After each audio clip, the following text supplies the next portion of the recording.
Tony Singh. He was active duty, and now he, in turn, is helping veterans still with InVets. So I served in the Marine Corps for 22 years as an infantryman, serving Pendleton, Camp Lejeune for the most part of my career. Did about several overseas tours. 4 of those was combat tour, 3 to Iraq, 1 to Afghanistan during my time of service. And now I'm still serving the great state of Indiana, but in a different capacity. So now we're helping out our service members as they get done serving this great nation. As a state, we want to be there to help them as they transition back to the state. We help provide them with employment opportunity throughout the state and veteran resources. We take care of the entire family when it comes to veteran support. The changes that occurred in my life was those deployments to Iraq and Afghanistan. You kind of appreciate life a little bit more. You kind of appreciate the individuals that you serve with, that you surround yourself with. And as a leader, you have a mission to take care of those individuals when they get put in harm's way. And you always want to give them everything you have to make sure you bring all those individuals back home and safe so that way they can be reconnected with their family. Anywhere I go, I try to connect with service members and their families to make sure they're set up for success. When you go into harm's way, when you go to combat, not everyone make it home alive. So you always want to give back, and you kind of appreciate the things that you have in life. And as an individual, what are you doing to help out the next generation? How are you paying it forward to make sure everyone that's serving in this great organization, throughout all the armed forces, what are we doing as individuals, how we can give back to society to make sure those individuals that's serving is set up for success when they hang up the uniform and they get back into civilian life. Just this past week, I went out to Fort Liberty. So I had a service member came up to me when I was out there, and he thanked me for the support because he's transitioning back within a month, and he already have a job lined up that he's going to be working when he get back to the state. Wow! And that's the impact our staff is making. And Indiana, by far, is the only state in the nation, I can vouch for this, is the only state in the nation consistently that's engaging with our service members on a daily basis to make sure they're set up for success. And who was it when you were in the military that really was kind of your mentor? My biggest mentor is my uncle. He served in the Marine Corps for 30 years. He was a big part of why I joined the Marine Corps. And he's been with there from the day one, from the time I went to boot camp, from the time I graduated and went out to the operating force. I got stationed out in California, my first duty assignment. And I look up to him immensely for his service that he's done in the Marine Corps also. I came to this country when I was 12 years old. I was very blessed. My dad brought all my siblings here to this country. From the time I came here, I know I wanted to be a Marine because my uncle was serving. He was in Desert Storm, Desert Shield. So the first time I saw him when he came on with that uniform on, I know I want to be a Marine. So when I graduated high school, I fulfilled that journey as far as becoming a Marine. And I've been all over the globe, all over the country, seen a lot of stuff in my life. And this country by far is the greatest country on earth. You can come here with nothing and you can start your life in order to fulfill that American dream. But in order for you to get there, you have to work hard and put in the work in order to get to your aspiration as far as what you want to achieve. Mm-hmm. So I left home with nothing. And I served in the Marine Corps for 22 years, and the Marine Corps has given me everything as an individual and as a family. I'm very appreciative of everything of what I've achieved over the past 22 years serving in the Marine Corps. Yeah. And family is a big part of that. I mean, without the family support, you can't achieve those goals that what you set out for. But I love serving this country. Any way that I can give back to society, that's what I do. And everyone that know me, they know what I'm capable of as far as giving back to society and helping out the next fellow man and woman who's looking to achieve that American dream also. Thank you so much, Tony Singh. We so appreciate your service. You can get more details on what they do at invets.org. I am calling to all of the men and women who have served and who are still serving for our freedom. And like each and every one of them are why we're free today. But I mean, my dad, I'm an Army brat, so I come from a very big military background. My cousins and my uncles, my grandpa, it's been through our whole family. And so I grew up respecting our country a lot more than a lot of people. It sounds like it. You have incredible heroes in your life. I'm actually giving out silicone bracelets today to every veteran I see. So, it's just a really big thing for me because they don't get honored very often. That's what today is all about. So thank you for that amazing shout out and for handing those out today. That's so special. Absolutely. They mean a lot and they don't get enough recognition. Hi, my name is Marlon De Leon, owner of Life is Theatrical Communications. I'm a Navy veteran, single dad.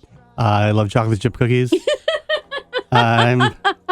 You host musical bingo, which I think is awesome. I work for a local entertainment company. I host musical bingo. I help create websites. I do social media management, blog writing. I like to tell stories. That's amazing. I think it's because I'm a middle child and I've always been wanting to be heard my whole life. And one of the organizations I work with is Blue Star Mothers, which I've been finding out a lot of people have not heard of. The people who have heard of them love them. Yeah. But the people who have not heard of Blue Star Mothers, when they hear about it, they're like, oh, that's really cool. So I got connected with them as a Navy veteran through one of my veterans friends in the local veterans group. And they were looking to create a website and do some social media work for them. And I said, I can totally do that for you. Yeah. Let's do it. And I met Sandy. The local chapter, the St. Joe Valley chapter, serves 8 counties, I want to say, maybe 9. I had a great enlistment, I'm glad to say. I served on the submarine for a couple of years, and that was really cool. Wow, did you really? I did, yeah. I'm 5'4", so it works out. I didn't take up a lot of room. But there were guys on my boat that were 6'7", that would knock themselves out all the time. But it's not about my time in the military. It's about the people who are going in now. I got out 20 years ago, which is crazy to say because I don't even feel old enough to say that I got out of the Navy 20 years ago. But I like giving back. And one of the things that I've realized over the last few years, since becoming a dad, my kids are 6 and 7, since becoming a parent and now sending kids to school and working with veterans groups and just really seeing the world a lot differently when I was in my 20s and a lot more erratic. Things look very different, and being a veteran is a huge part of my identity, but it is not my entire identity. That is being a veteran to me talks about something I already have done. I served in the Navy from 99 to 04. That was awesome. I wanted to stay in. I got medically discharged for a couple injuries, and whenever I remind myself that I'm a veteran, I think of what I am capable of doing. Because I know what I was able to do.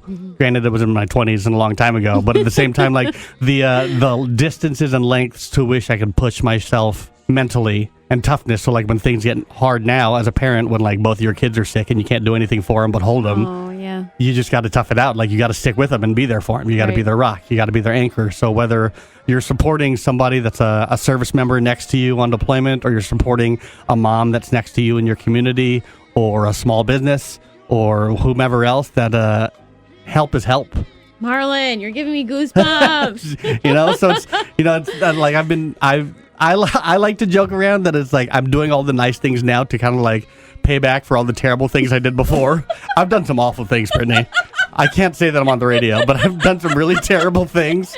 And since getting clean in 2011 and getting sober in 2018, I was diagnosed bipolar in 2019. Just this year, after my ex-wife and I separated, I got my diagnosis of being on the autism spectrum. It has been a journey. So when I say that being a veteran is a part of me, it is. It's a slice of the story, but I use it to fuel part of what I do now. And now that I am driven by good and driven by community and compassion and empathy, that there are things that my kids see that I'm doing, that they're proud of me as a dad. My hair, you obviously can't see on the radio because I'm on the radio, but my hair is purple and I have a nose ring.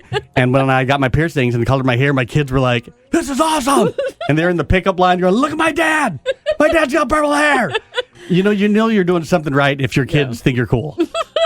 So, I'm going to enjoy it now while they're still young, kindergarten, first grade. I'm sure at some age they're going to figure out that I'm not that cool and I'm dad with a dad bod that can't grow a beard.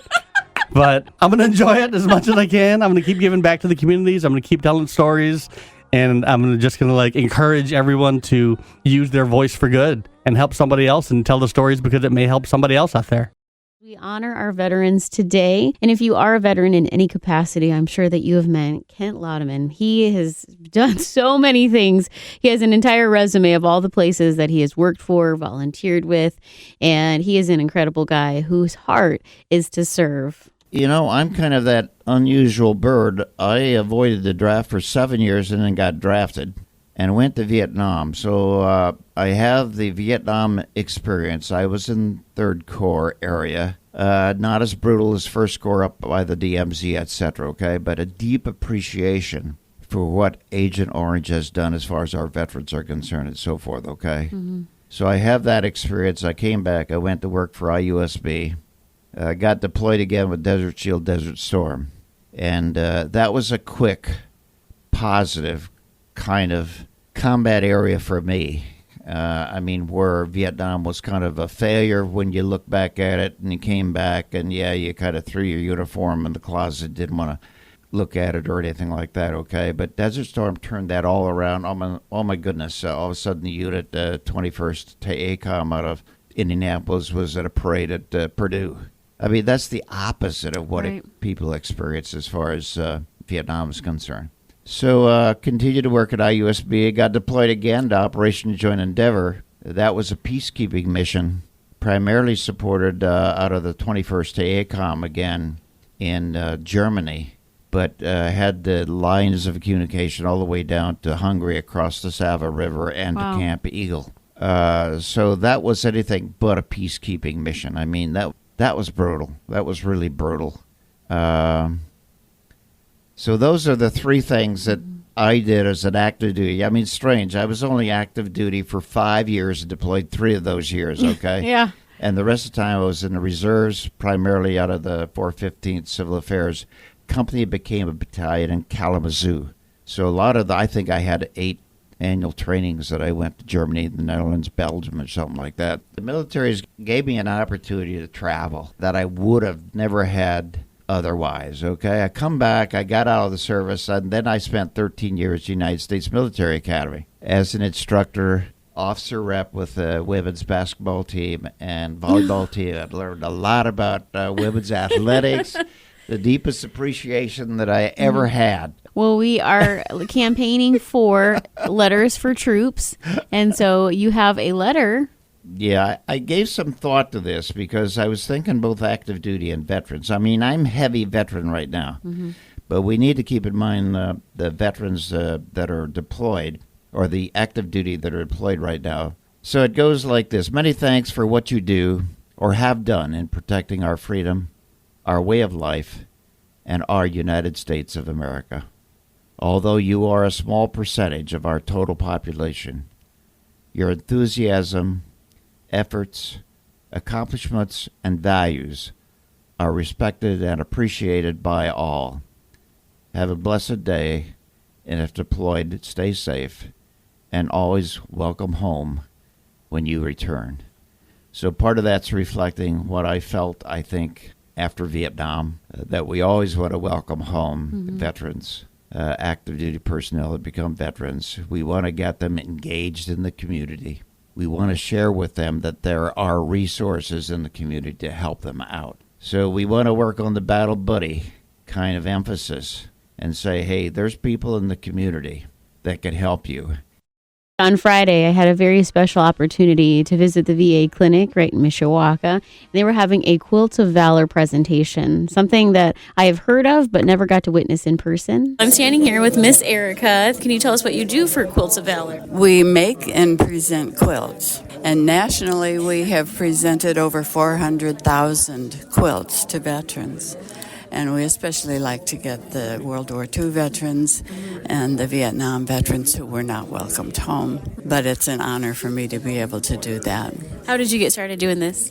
I've always sewn, and a couple of gals I had a store, and they came into the store and asked if we wanted to sponsor. We closed the store, and now I do this over full time.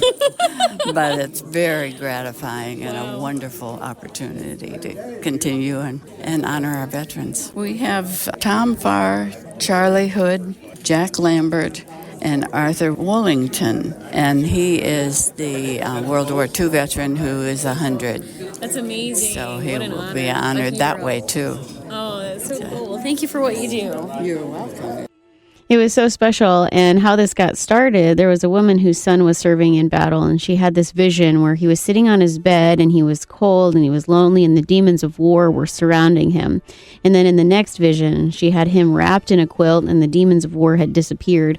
And that's how she started this. And this movement, as Erica mentioned, has passed out over 400,000 quilts that are all sewn by volunteers. And Arthur was one of those recipients, a World War II veteran who is 103. My name is Jim Woolington. I'm Arthur's son. So tell me about your dad. Well, he'll be 100. He likes to say he'll be 104 in February, so he's still planning on it. Still gets around, gets out, and does quite a bit of farm work. He still gets out on the small tractors, and he bought himself an excavator for his 102nd birthday, and he has 250 hours on it so far. When you own an excavator, the solution to every problem involves an excavator. So any excuse to get out on it, he'll use. Grandfather and great-grandfather. Retired plumber from the local 172 Plumber and Pipe Fitters Union here in South Bend. Wow. So... Are you a handyman also? Did he teach you the trades? Oh, well, I wasn't in the trades, but taught quite a bit. Growing up on a farm, you have to be able to fix everything. It was such an honor to meet their family, to watch the presentation, and to shake his hand and say thank you for your service at 103 years old. Pretty incredible. And up on the excavator. How cool is that? That should inspire you. And I got to meet Mr. Wayne. Mr. Wayne, tell me about your time in the service. I did 1982 to 1986. I was stationed in Fort Leonard Wood, Missouri, Camp Carroll, South Korea, Fort Huachuca, Arizona. Did a little tour overseas for 18 months in Korea. Lost 3 grandparents when I was over there. Wasn't allowed to come home for their funerals because the military doesn't consider grandparents immediate family. So when I do these things and I meet young veterans' families or young military active duty families, and I thank the wives and the families too because they serve too. We do honorariums for other veterans in the area to where we'll present them with a plaque. We work with Homes for Heroes, Quilts of Valor, Red, White, and Blue, Team Red, White, and Blue, Stop 22, Get Wet for a Vet, the Marine Corps Riders, all that. So we've got a pretty good cohesive group that if one group can't help, we can call somebody else. If they've got the capability or ability to, we go to the ends of the earth to try to help local veterans. So when, for us, this is a vacation. We enjoy coming out here and seeing these guys and seeing the honors they're getting. When we do the honorariums, a lot of the older veterans will talk to us. Their kids and their grandkids will say, well, Dad never said that, Grandpa never said that. And I said, well, they understand that another veteran might have had similar experiences and they might be able to cope with it, and they didn't want to give you 10 years of screaming nightmares. We've met gentlemen that were in the first wave of Normandy, Omaha Beach. I met a gentleman that was, and this is funny because I worked with him for 9 years, and I knew he was a World War II vet, and he took his Purple Heart out of his toolbox one day and said, this and 50 cents will get you a cup of coffee anywhere in the United States. Well, what I never found out till we went and did his honorarium, he was in Hiroshima 7 days after they dropped the bomb. It is that kind of humility, that kind of sacrifice is what we're honoring today. If you have a special veteran in your life, you can give me a call at 888-817-B100. You can call, you can give them a shout out, text, however you do it. Just make sure that you appreciate our incredible heroes today and every day. My name's Tara Hudson. I serve on the board for the St. Joe Valley Blue Star Mothers. I joined in 2020 when my son decided he was going to enlist in the Army. So just looking for support in our area, and they're a wonderful organization that do a lot for our community. So I'm really happy to be a part of it. That's amazing. And how's he doing? He's doing well. He keeps enlisting. So his term came up and he re-enlisted, and I think he's going to make a career out of it. My second born, still up in the air. So he's in the Air Force. He's serving abroad currently. So thank God for technology. I don't know how they used to do it back in the day, but I'm so thankful that I still get to see them very often. Oh, good. You guys FaceTime a lot? We do. Yeah. Luckily, one of them is stateside currently, but the one that is serving abroad, he really loves, hearing from people, getting letters from family and care packages from different organizations. So Aww. Great. That's amazing. What was that like in 2020 when your son said, hey, I think I want to enlist in the military? I wasn't really surprised. So with my kids, they've always had options when they become an adult, right? They can either, get get a job, they can go to college, and if they're going to live with me, there's still going to be rules and those sorts of things, or they could join the military, and they both decided to join. 2020, as we know, was quite an interesting time. Yeah. Really sad for us as a family because when he did graduate, we weren't able to go to his graduation, so he had to do that on his own. Oh, that's tough. Which was sad, but we did get to go with my second born in the Air Force. We got to go out to Texas and be a part of the whole show. It was really cool. Wow. Yeah. You got to be so proud of them. So proud. Understatement. What kind of little boys were they? Your typical boys. I mean, they were really good kids. Yeah. You have several kids. I think I know that. Yeah, I do. But yeah, I mean, they were just rambunctious, fun boys. Honestly, they did not give me a lot of grief in the high school years, so awesome. Super blessed for that. But well, that speaks volumes to you being an awesome mom. Thank so you. That's awesome. Thank you. And now look at that. They're serving our country, being American heroes. We appreciate you too, because with Blue Star Moms, we are asking for everyone to send in those letters, because I don't think that veterans and active duty service members get the recognition they deserve. I think we kind of take it for granted. Just wake up, I got to go to work. No, we get to go to work. Absolutely. And if we don't like our job, we can change it. If we want to have more kids, we can. I mean, we live in such a great country. Yep. And so with Blue Star Moms, you help us to distribute these. So thank you. Yeah, absolutely. I'm glad we can be a part of it. If you are looking for volunteer opportunities, Blue Star is always looking for help, especially during the Notre Dame football season. We do earn portion of the sales of that, as well as 100% of the tips, and all of that money goes right back to our local community and veterans. And what are your sons' names? Hunter and Dylan. We'll tell them thank you so much on this very wonderful Veterans Day. Thank you.